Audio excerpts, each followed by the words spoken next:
It started with emails. Nothing inappropriate. Nothing you'd notice, unless you were looking for it. I didn't even remember how the chain began. Some forwarded report. A thank you. A compliment on formatting. Stupid small things. But when your own husband hasn't looked you in the eye in weeks, even a sentence from someone else can feel like a spotlight. I knew who he was. My husband's boss. The man in the corner office who always smelled expensive and never said anything twice. I had seen him before, briefly, at parties, dinners, company events. He never looked at me then. But suddenly he was writing, and I was replying, and somewhere in that string of polite updates, something shifted.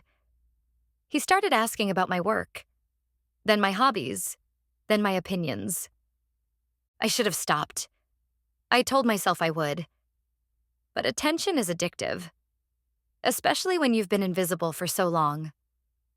My husband didn't notice, or maybe he didn't care. He worked late, drank earlier, came home distracted, tired, annoyed. Everything I said was too much. Everything I didn't say, not enough. One night I sent a message I shouldn't have. It wasn't graphic, just too warm, too personal. I sat staring at the screen, heart pounding, regretting it before he even saw it. But he replied instantly. 3 words. You feel seen. That's all it took. It was slow after that. Hidden. Months of pretending, of carefully timed calls, of brushing past each other at corporate events like strangers. The tension was worse than the guilt. I started dressing differently, checking my phone obsessively, watching my husband fall deeper into his career while I climbed into someone else's life. The first time it happened, it was in a hotel room 2 blocks from my husband's office. He was working late. I was working on forgetting that I had ever loved him. And in that moment, between the whispers and the undoing of buttons, I didn't feel powerful. I felt chosen for the first time in years. After that, everything moved faster. It wasn't love. It wasn't even lust. It was hunger.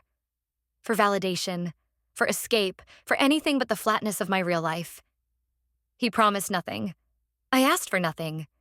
It was all unspoken. But something in me changed. I started looking at my husband not as a person, but as an obstacle. A wall I had to climb to get to what I wanted. And that terrified me more than anything. Because once you justify betrayal, you don't stop at one line. You start crossing all of them. There's a moment in every lie where it stops being something you control and starts controlling you. It happened on a Thursday. My husband came home earlier than usual, holding takeout in one hand and flowers in the other. No reason. No anniversary, just trying, I guess. The moment I saw him in the doorway, something inside me froze.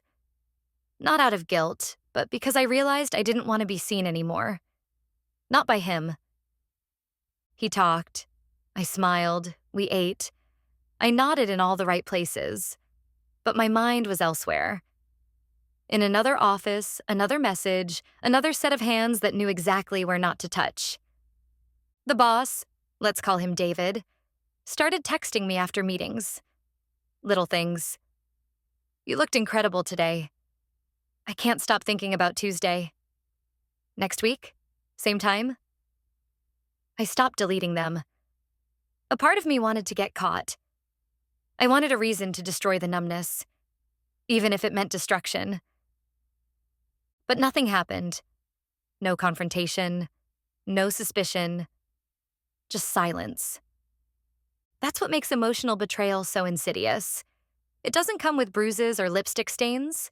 It comes with distance. And you start wondering, if no one notices you slipping away, did they ever hold you to begin with? David offered me a freelance project. Nothing official, just a consulting favor. It paid well. Too well. But I said yes. We met more often. He asked about my dreams.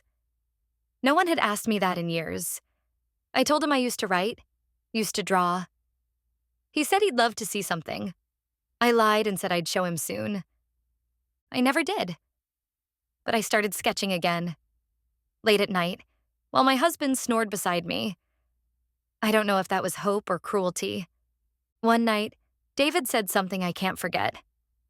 I had just told him a story about our honeymoon. Something ridiculous, something tender. He looked at me and said, "He never deserved you." And I believed him.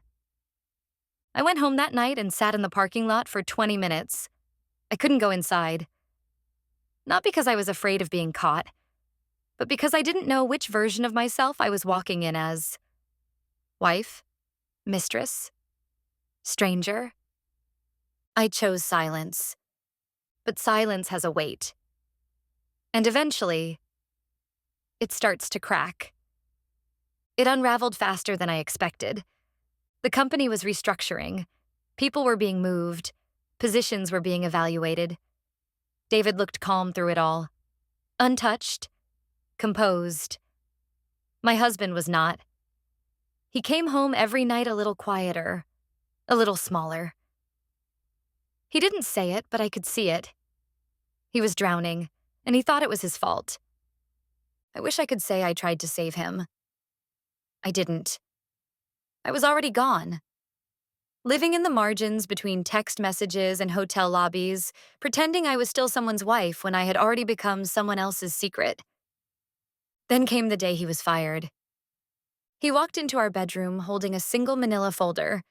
No words, no explanation, just devastation, neatly packaged. I didn't know what to say. Part of me wanted to cry. Part of me wanted to confess everything. But the part that won was the one that stayed still, silent, cowardly.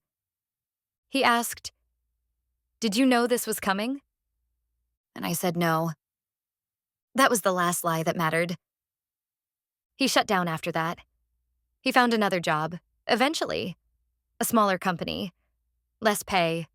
Less pressure. We moved to a quieter city. He wanted a reset.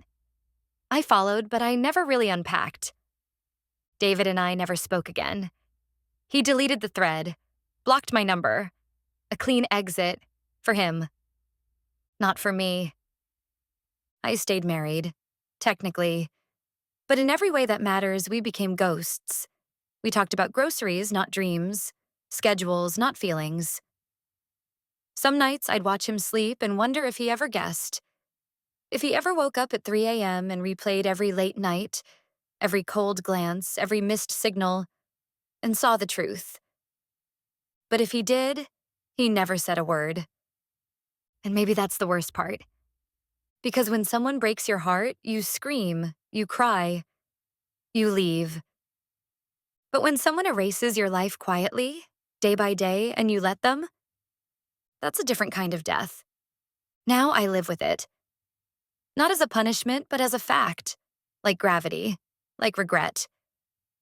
I still keep that red dress, the one I wore the night it all began. I never put it on again. But I never threw it away either. Because some things are meant to haunt you.